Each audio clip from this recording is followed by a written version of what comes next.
There's very little that we did at school that connected us to real world experiences, working with real people in the real world, so that when we do something, when we try something, we know if we love it. And if we know we love something, that means it's true, it's great for us. And that's just so important when you're 18 years old, 19 years old, 20, 21, when you're going to make the two biggest decisions of your life, choosing the right course in the college and choosing the right career. You just don't have enough information, and invariably 7, 8, 9 people out of 10 choose the wrong thing, and that defines your life for 20, 30, 40 years. So why does school have to be like that? Why can't things change?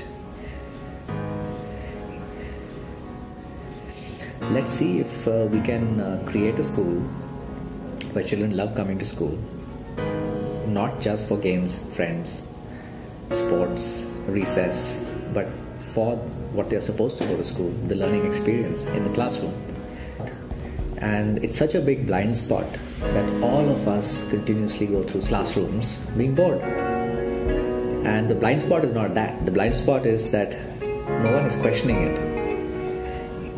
And what will happen to our children when they go into the world where people are struggling to find jobs, good jobs, if employers are struggling to find good employees? What will happen in 15 years from today when half the world's jobs are gone? And we're only talking about a job. What about someone who wants to start a business? Because there, the skills that you need are probably even more complex. I think these are really important questions to think about, for schools to think about. Does our school really help us think about these things? That how do you choose a good friend? How do you become a good person?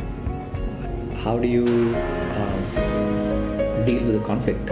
And the most successful people in the world, when you talk to them and ask them that what is that one thing that they would attribute to their success, they talk about the Eureka moment. They talk about how during their childhood they found what they really were made for. They discovered the star within. And they also talk about how they found real world experiences of things that they really wanted to do at a very young age. And through project-based learning at Vega and through our internship program that we would start at later years, the chances of experiencing what you really want to do in life are far, far greater. They increase manifold because you're learning by doing, you're trying different things, doing different things. You absolutely don't need coaching institute if your school is delivering good depth of knowledge, if the concepts and fundamentals are strong. But guess what? Just reading something and taking a test will never make your concept strong. The concepts will only become strong when you apply something. And project-based learning at Vega makes you do that every day. On every single day of your life, you're applying what you've learned repeatedly. Bob knows we've been thinking about our journey here with PBL. I think it's really important to let people get a better understanding of what we're trying to accomplish. Right. So much of education is based in a very traditional model which focuses on lower level learning. And what we're working at is trying to get people to understand that real learning takes place when children are solving problems that are relevant to them and that have application to real world scenarios. PBL accomplishes that. It's so important to look at this piece, where the children are really contemplating that what would happen. We develop things, but what becomes more important is the care. So they're really connecting to each and every development which is happening and observing it, whether it is leading towards destruction or is a positive development. And that's what, again, they're using the skill of comparing, of predicting, of observing.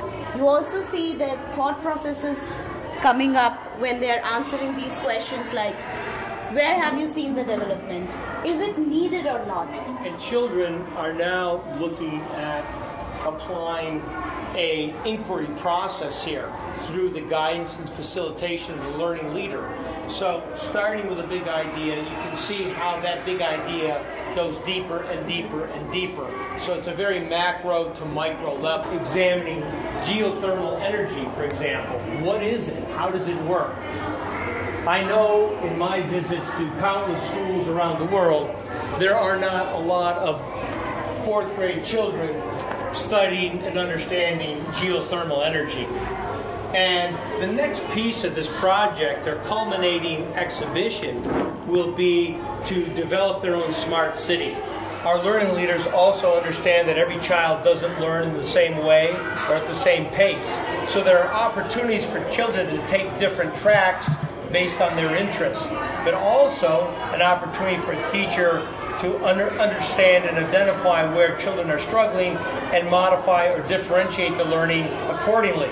Some children will be excelling and have already grasped certain concepts, and they'll be able to do other activities that stretch their learning. So it's a constant balancing act. It's very complicated. Why don't more schools do this? Because it's very difficult. It is not an easy way to deliver teaching and learning, but it is the most effective way, and as we said earlier, significantly reported or endorsed by key experts, research, employers, the list goes on. Vega was never created to just be a school. Vega was created because this urgent need was felt to do something significantly different and to do things differently. And as we start doing them, parents are able to see the difference in their children. Children are experiencing a wonderful learning experience at school, and we hope that the ecosystem will start changing. We hope that we'll make a directional change to the education ecosystem in this part of the world. And as we start doing that, we feel that that's real success, and that's the essence of Vega.